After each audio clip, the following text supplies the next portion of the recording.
Agora vamos discutir essa questão sobre o ponto de vista do direito da criança e do adolescente. Já sabemos que o menor de 18 anos não pratica crime justamente porque ele é inimputável e aqui a presunção é absoluta, não pode ser afastada. Então o menor de 18 anos, ele, quando pratica um fato típico ilícito, ele comete ato infracional. Então aqui teríamos ato infracional análogo ao crime de maus tratos previsto lá no artigo 32 da Lei 9605 de 98. E além disso, temos que lembrar que o menor de 18 anos, ele não recebe uma pena, caso ele seja condenado num processo que não é de natureza criminal, e sim um procedimento para apuração de ato infracional que corre perante o juizado da infância e juventude, ele não será submetido a uma pena, e sim é uma medida de proteção ou uma medida socioeducativa, certo? Beleza? Lembrando que a criança, né, somente pode ser submetida à medida de proteção, já os adolescentes podem ser submetidos à medida de proteção ou medida socioeducativa.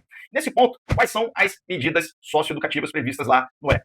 São aquelas previstas no artigo 102. Então, advertência, obrigação de reparar o dano, prestação de serviços, liberdade assistida, semi-liberdade e a mais gravosa delas, que é a internação. Tá? Então, esses adolescentes, será que eles poderiam ser submetidos à internação, que é a medida socioeducativa, digamos assim, mais gravosa prevista no Estatuto da Criança e do Adolescente? E a resposta é não, porque a internação, que é a medida mais gravosa, o adolescente, nesse caso, ele fica na unidade de internação. Por exemplo, aqui no Rio Grande do Sul nós temos a fase, certo? A internação, ela só cabe nos casos do artigo 122. E que casos são esses? Primeiro, ato infracional cometido mediante violência ou grave ameaça à pessoa, e não foi o caso aqui. Além disso, quais são os outros casos? O inciso 2º fala reiteração no cometimento de outras infrações graves.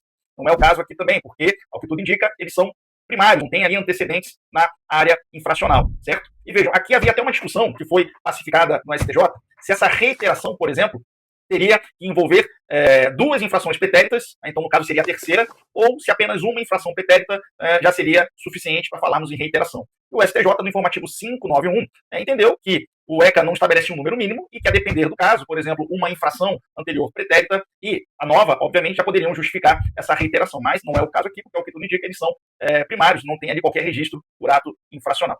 E o inciso 3º fala justamente em quê? Descumprimento reiterado e injustificado da medida anteriormente imposta.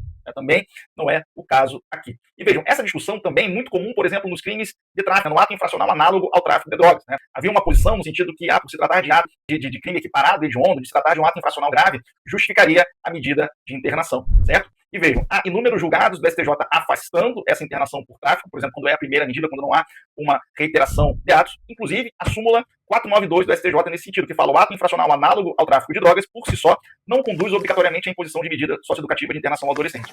E nesse sentido também, chama atenção para o informativo 818, a primeira turma do STF, também nesse sentido, dizendo que a internação só é cabível de maneira excepcional e nos casos do artigo 122 do Estatuto da Criança e do Adolescente. Então vejam, nesse caso aqui não poderia ser imposta a medida de internação.